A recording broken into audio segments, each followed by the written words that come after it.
मला छान वाटतं की मी जे बिझनेसशी रिलेटेड व्हिडिओ बनवतो, काही लोक त्याला बघतात आणि सिरियस घेतात.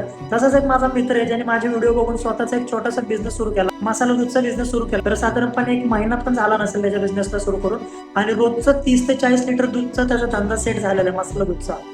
आणि संध्याकाळी त्याचा धंदा असतो. तो मला काल भेटला आणि मला येऊन बोलला की दादा, माझा आता मसाला दूधचा बिझनेस सेट झालेला आहे बऱ्यापैकी. तर तिथे एक पोरगा मी कामाला ठेवलेला आहे. तर मी अजून दुसरं काहीतरी सुरू करतोय, जसं की मला म्हणला पाणीपुरी सुरू करतो.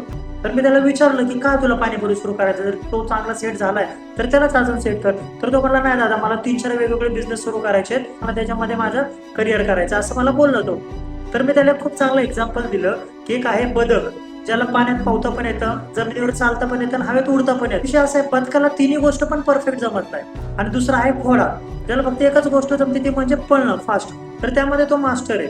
तसं बदकाचं नाहीये. तर तू बदकासारखं करू नको बोललो मी त्याला. एकाच गोष्टीमध्ये काहीतरी प्रॉपर नियोजन कर, त्याच्यावरती फोकस कर, त्याला ग्रो कर अजून चांगलं. तिथं 30-40 लिटर जाताना फोकस कर 100-150 लिटर कसं जाईल. तर ती गोष्ट त्याला पटली आणि तो मला म्हणला ठीक आहे दादा, मी त्याच्यावर फोकस करतो. ती गोष्ट त्यांच्यासाठी जे एक स्किल असताना सुद्धा मल्टिपल स्किल शिकायला जातात, तसं करू नका. जे तुम्हाला परफेक्ट जमतं ना त्यामध्येच तुम्ही फोकस करा, त्यामध्ये जास्त नॉलेज घ्या, त्याचा तुम्हाला जास्त बेनिफिट होईल. आणि बिझनेससाठी हे लागू होतं. एकच बिझनेसवर प्रॉपर फोकस करा, ना की मल्टिपल बिझनेसकडे. एकच फोकस करा आणि त्यालाच ग्रो करा. भेटूया नवीन व्हिडिओमध्ये. थँक्यू.